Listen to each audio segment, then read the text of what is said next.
Let's talk about inventory. Inventory is the heart of ArborPro. It's the place that you store all of those valuable items with all those valuable costs and all those valuable retail prices. The inventory selection has got a number of really neat, nifty things that you can do in there. Not only can you work with the items themselves, the costs, the prices, the order points, multiples, and so on, but you can also put items on sale. You can change vendors from one vendor to another. You can move inventory items around. You can delete items that have had no sales since a certain date. So it's really kind of an elegant management tool in here. We're going to talk a little bit about inventory maintenance and what actually makes up an inventory item specifically. The inventory browse screen here is organized right now in the barcode number order. These are the numbers that we scan at the register. Part numbers are the numbers that are attached to the items that the vendors use when you're communicating with them about a particular item. The screens can be organized in any kind of presentation that you want. You've got all of these ways that you can look up an inventory item. Description is particularly cool. Not only can you start from the beginning of the item, but you can also locate that word anywhere in the middle of the string. Let's talk about one of the items that we've been selling quite a few of at our register, and that's our lemon heads. And here we are. I'm going to select edit, although I could copy. If I wanted to copy, I could have copied lemon heads to another item. This number here, this is the barcode number that is associated with the item. This is the number that we scan at the cash register using our barcode scanner. This number is unique to an item. There's no duplication of these at all. This PLU number, if an item had come into our store that didn't have a number associated with it, ArborPro will automatically assign a unique number to it. This is all of the information that we keep on our inventory items. The description here, this is what's going to show up on our cash register receipt tape, customer display, and also the display area that faces our cashier that's running the register. We have got an area here that we can use to do prompting of our cashiers. We can suggest that there is no box available, that a gift bag may be appropriate, or this may cause cavities or may cause nut allergies. If we want to do a disclaimer of any kind that we wanted to caution the customer about, that could be printed in this area here. So both of these are very, very specific to an inventory item. They're again, very, very useful, very cool, and very flexible. Coming back to the main screen again, we can see that we've categorized this merchandise into our departments. Our selling categories, you saw our total sales by department that we were producing from the day's sales activities. Departments are merchandise categories. They're also profitability categories. That's one of the reasons why candy is separated from gourmet candy, because the less expensive candy has a lower gross profit margin. The better quality candy has a higher gross profit margin. We can add departments on the fly if we wanted to. User sorts, subcategories, ways to break apart your department or combine across multiple departments if there are similarities that they share in common. Taking candy, we can break it down into the regular candy. We can separate it out into gum. We can separate it out into candy rolls. Jewelry, we can separate into earrings and necklaces and bracelets and watches. It also can be used to combine across the season. So I may have all of my Christmas merchandise that I can assort together regardless of the department or the vendor that it belongs to. And again, we can add these on the fly as we go along. Our vendor information. Vendor information, this is the way we communicate with the vendors. Our barcode number is what's used at the cash register. That's where that communication occurs. That's how we scan the items and sell them. But if we're replenishing merchandise, our part number is the vehicle with which we communicate to that vendor's sales rep. That's what's going to show up in our purchase orders that we're going to produce for them. The cost of the item. In this case, it's the cost of the entire box of the 24 packages of lemon heads. As you can see, we've received 168 year to date, and the last time they came in was just last week, 3/21/13.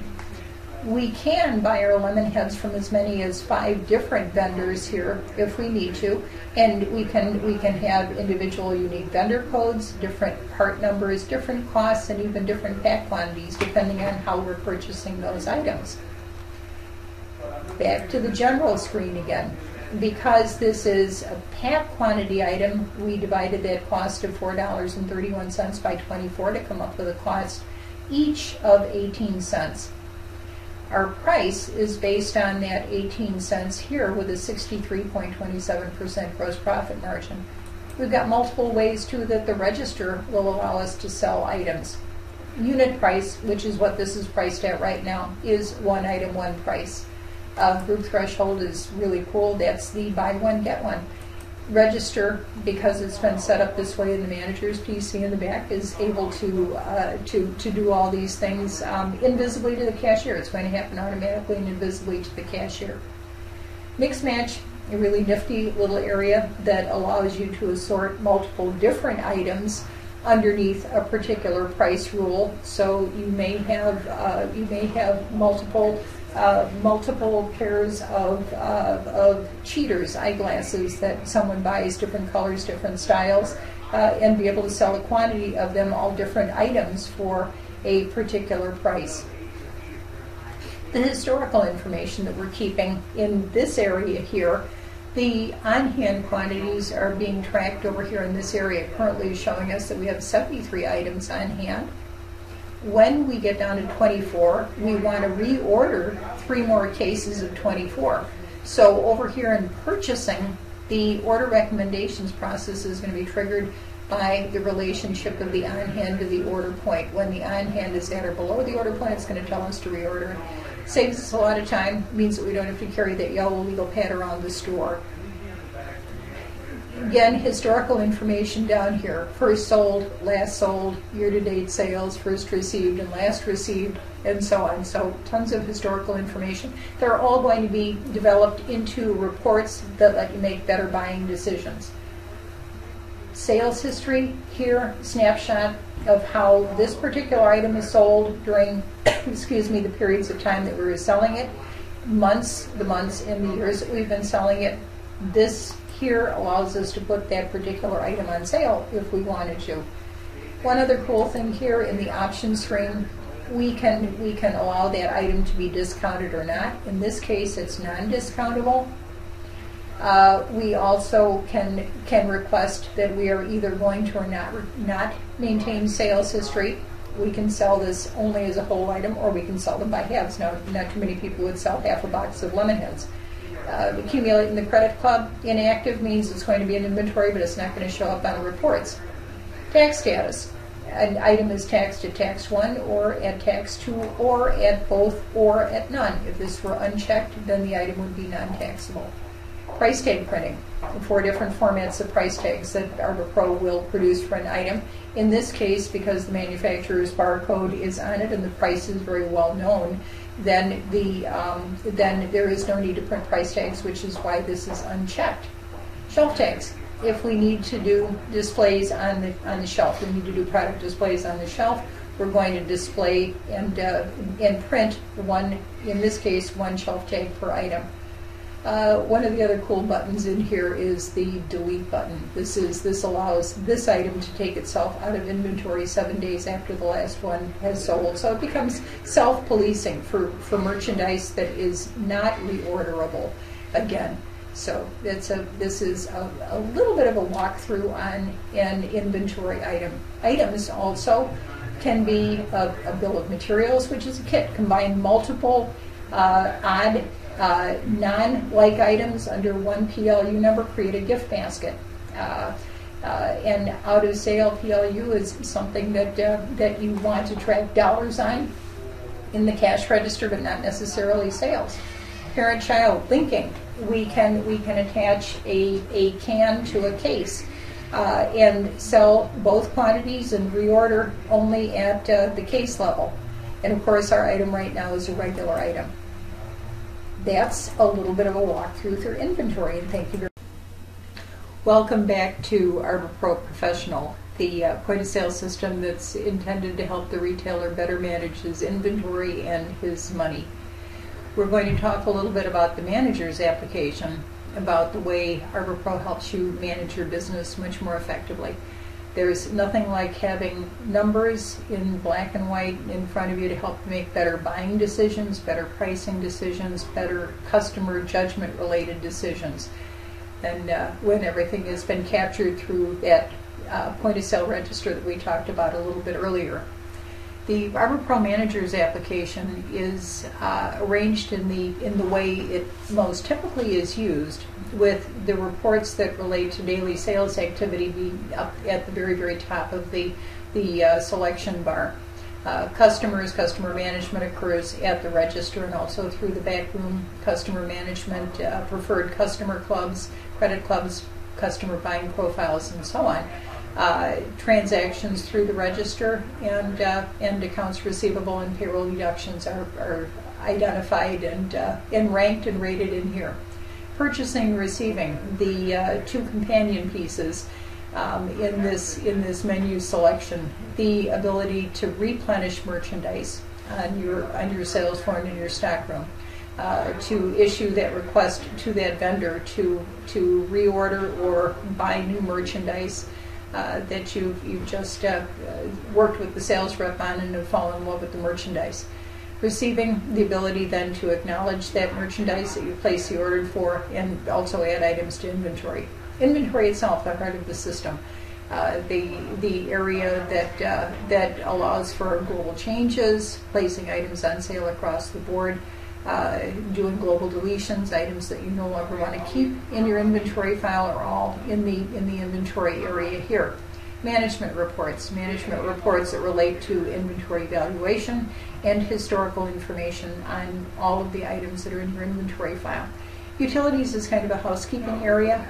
It's the area that you'll do your cash register design that gorgeous color layout that you saw earlier. Allow you to add employees, cashiers that are going to run your registers, allow you to take physical inventory. All those are tucked over here neatly in the utilities area. Daily reports, one of the most important ways that you can keep your finger on the pulse of your business activity. Here allows you to look at the register operations that occurred yesterday or the day before or 6 weeks or 6 months ago. Reading cash register log files. This is the equivalent of that old-fashioned yellow journal tape that a lot of those old-fashioned printers used to come equipped with. This is the electronic journal, the transaction by transaction list of all the activities that have occurred at the register. We're going to jump into print end-of-day reports. Again, these end-of-day reports relate to the activities that have occurred at your cash register. It's a huge family of reports that allow you to keep your finger on the activities that are occurring out there. You've got the ability to look at cash balancing and reconciliation through your media report, total sales by department, exactly and specifically what you sold with your cost of goods sold and your gross profit percentage. Media reports by cashier. Performance, sales by hour, which items move best during which time frames, where you may want to be restocking and replenishing if you're seeing a higher volume of business in certain items in certain areas. The exception report, the non-standard transactions, who's done the voids, who's done the discounts, who's done the returns. Items that were not scanned at the cash register and were sold just for price only. That's an area that merchandise and money can get away from you in. Accounts receivable and payroll deductions, and so on. Just huge number of daily sales reports. We're going to touch on a few of the most important ones that the retailer might want to take a look at. I'm going to open up the activities from today. The great thing about ArborPro is that all of the reporting is actually up to the minute. As soon as a transaction is completed at the register, the item's history is updated, the item's on-hand quantity is updated, If it's an accounts receivable transaction or payroll deduction, that also is updated immediately as well. I have asked for the sales reports from this morning's business activity, and those are the reports that are currently in the process of being generated. When we do those reports, they can be displayed on the screen, and they also can be printed to the printer. So we've got the ability to potentially send over to our financial advisors all of the financial reports that we have just gotten done producing. So we're about ready to switch over to the screen production here, and it's popping right up here on the screen. This has been a somewhat quiet morning. The media report is the equivalent of the cash registers X and Z report. This is a report that is created independently and by the manager's software in the back room. Used primarily for cash balancing and reconciliation. It contains totals. These are the totals in gross sales before discounts, after discounts have occurred. Voids. These are the cashiers that have done some cancellations. These are the way the transactions were tendered. If we had done checks, if we had done credit cards, those would also be included in here. The nice thing about the media report is that it does include the customer count and then gives us the average sale, which is a nice number for an average sale. Gives us our grand total. And for those people that live in accounting heaven, it also gives us the hash total, which is one of those interesting things that accountants like. Total sales by department. The heart of register activities. This is organized in what we would consider departmental or merchandise category area order. Generally organized so that like gross profits are associated together, as well as merchandise categories being associated together.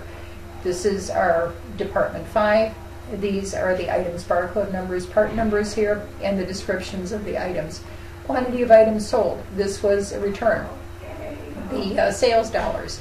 Contribution of this item to the performance of the store. This is our merchandise cost. This is what we paid for it. This is how many dollars in gross profit we've generated. This is our gross profit percentage. There are no discounts done on these items, no discount percentages, and all of these items here are taxable. And as you can see, we've got all of the items that contributed to our sales being grouped by those department categories. Manual sales. As you can see, there's no cost or gross profit associated with the manual sales. Those are those orange keys on the cash register. And here is the summary for the day's business. We have $80.83 in taxable sales, and $7.59 in our non-taxable subtotal, and then $6.47 in sales tax that we have collected. The exception report, what has gone on at the cash register. These are, Michelle had done a number of void alls, and then Sandy offered a 25% discount on one of the items that she sold, and then we can see that we had some manual sales that were not scannable. Those are the items that you always come back and question your cashier on. Training mode, indication that we had actually gone into training mode, and then left the volunteer to or the cashier to her own devices. The accounts receivable, payroll deductions, transactions here. The purchases, and this was a return that was done at the register to this employee's payroll deduction account, register purchase, and then another register purchase. So these transactions are being captured individually and then also in total. The cumulative report, the total sales by department, the daily total sales by department, is rolled up into the week-to-date, month-to-date, year-to-date departmental sales report. This information accumulates the daily activities, candy for the week, candy for the month, candy for the year-to-date. And here, again, we're seeing what our gross profit dollars and our gross profit percentages are. A good bit more depth than just looking at it for the day. the ongoing activities here being accumulated and then being subtotaled. And as we can see, the average gross profit for this particular retail business is running about 52.3%, which is a pretty good, very healthy number. Manual sales transactions, and then sales tax collected. This report is excellent for the end of the month sales tax submission reports because it's going to give you your grand totals, your taxable and your non-taxable sales. And this is the daily sales report here by department and also by employee and by activity level. As you can see, we can pull an unlimited number of reports going back in time, which is very, very helpful if you're trying to identify something that might have occurred previously. That's daily sales.